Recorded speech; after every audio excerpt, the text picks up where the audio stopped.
ये भारत जोड़ो यात्रा बीजेपी ने बहुत सारी स्टेटमेंट दी, अटैक किया कांग्रेस को और 1947 की बातें लेके बैठ गए थे। आपके उनको किस तरीके से आप कैसे देखते हैं कि उनकी तो अगर इतने बड़े प्रोग्राम के बाद किसी को बुखार न चढ़े तो फिर इस यात्रा का फायदा ही नहीं है।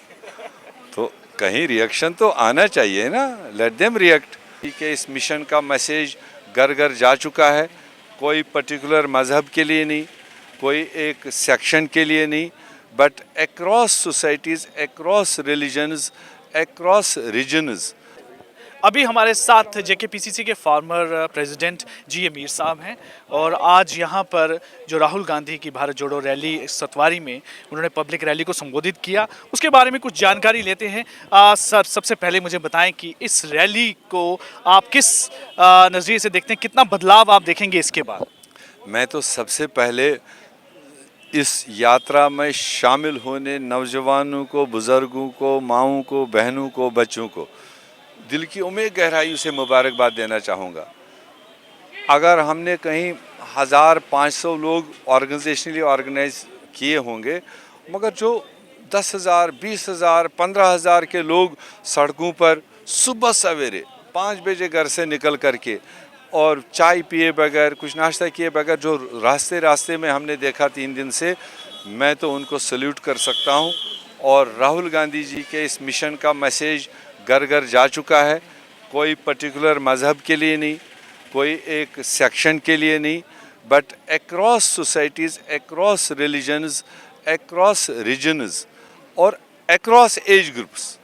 मतलब आप यकीन नहीं कर सकते, इतनी छोटी बच्चे से लेकर एक बुज़ुर्ग 100 साल के बुज़ुर्ग तक जो भी उसमें आता है, उन सब ने जिस तरह से रिस्पॉन्ड किया, जिस तरह से राहुल जी के इस मिशन को मतलब सराहा, वो एक सबसे बड़ी कामयाबी है। राहुल गांधी जी के भाषण को आप क्या कहेंगे कि एक पॉलिटिकल भाषण है या आम जन लोगों के लिए जो भाषण होता है, उनकी लोगों की उनकी भावनाओं को लेके भाषण, या वैसा भाषण कैसा? उनका अपना एक तरीका है और ख़ासकर इस यात्रा में वो कोई लिखित पढ़ित भाषण नहीं होता है, जबकि इतने बड़े लीडर को तो 10-10 राइटर होते हैं पीछे, जगह जगह होते हैं।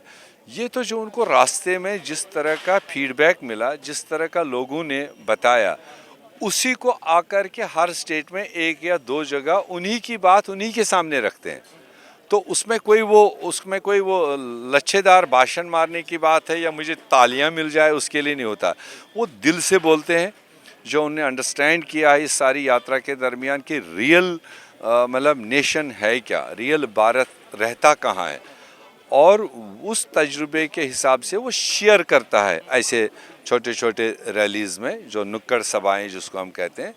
और इसमें भी स्टेट गवर्नमेंट ने आपने देखा, मतलब इतने बड़े लीडर के लिए जो हमने जगह मांगी थी वो दी नहीं, बट दिया तो एक रास्ते का चौक। हो सकता है इससे इनकन्वीनियंस भी बहुत लोगों को हुई होगी, मगर हम भी मजबूर थे, तो भी जिस तरह से आज ये अंजाम हुआ, बहुत बहुत शुक्रिया लोगों का। जिस तरीके से उनकी यात्रा चलते हुए अब अंतिम पड़ाव में आई है और जम्मू के बाद वो श्रीनगर की ओर उनका 30 को कंक्लूड हो जाएगा, लेकिन बाकी प्रदेशों से जब यात्रा होके आ रही थी, वहाँ की यात्रा में लोगों का रिस्पांस और जम्मू कश्मीर और खासकर जम्मू में आप कैसे देखते हैं? आपको तो फीडबैक मिलती रहती होगी, और जहाँ उनसे कभी बात हुई हो राहुल जी से कि जैसे ही जम्मू में वो एंटर किए हैं कि यहाँ के लोगों का एंथुसियाज्म किस तरह का बाकियों से बिल्कुल अलग था, ये कुछ क्या उम्मीद लगातार वॉच करते भी रहे हैं और फिर चेहरा भी पढ़ते हैं। मुझे लगा जम्मू कश्मीर का एक आदमी किसी पॉलिटिकल रैली में आज कर, वो भी अपोजिशन में, और वो बाकी स्टेटों के 100 आदमी के बराबर है। क्योंकि हम जिन मुसीबतों में, मौसमी मार हमको, सियासी मार हमको, कॉन्स्टिट्यूशनल मार हमको, तो जिन मारों में हम पड़े हुए हैं, तो यहाँ का 30,000 लोग आपके राजस्थान के 1 लाख लोगों के बराबर हैं, अगर आप किसी भी तरीके से देखें। और फिर यहाँ 30,000 का जलसा करना और कश्मीर में 10,000 का करना, वो वेरी गुड होता है। तो देयरफॉर हमें उम्मीद है कि अगर आप वहाँ के कुछ रैलीज़ के बराबर इसको कंपेयर करेंगे, वहाँ रिसोर्सेज भी है, वहाँ मौसम भी फेवरेबल है, वहाँ सियासत भी 2 पार्ट्स का है, और हम जैसे लोगों की तरह मुसीबतों में नहीं है, तो वो खुल के करते हैं। मगर यहाँ जो आज हुआ 3 दिन से, मुझे बहुत खुशी हुई और मैं लोगों को ही आपको शुक्रिया। लगा कि आम लोगों का बहुत ज़्यादा इसमें जो भाग था। एक आखिरी प्रश्न, बीजेपी जैसे ही एंटर किया आपकी ये भारत जोड़ो यात्रा, बीजेपी ने बहुत सारी स्टेटमेंट दी, अटैक किया कांग्रेस को और 1947 की बातें लेके बैठ गए थे। आपके बुखार आपके चढ़ गया। उनको किस तरीके से आप कैसे देखते हैं कि तो उनकी अगर सारे इतने बड़े statement आए? प्रोग्राम के बाद किसी को बुखार न चढ़े तो फिर इस यात्रा का फायदा ही नहीं है। तो कहीं रिएक्शन तो आना चाहिए ना, लेट देम रिएक्ट। क्योंकि 1947 में तो उनका वजूद ही नहीं था, वो तो प्री 47 अंग्रेज़ों के साथ जुड़े हुए थे, माफ़ीनामे ले रहे थे। अब उनको ये खुजली तो होगी कि आज सड़क पर वो लोग हैं जिन्होंने देश को आज़ादी भी दिलाई, उसमें भी कुर्बानी दी, और आज़ादी के बाद भी जिस देश में सुई नहीं बनती थी आज आसमानों में बात कर रहा है।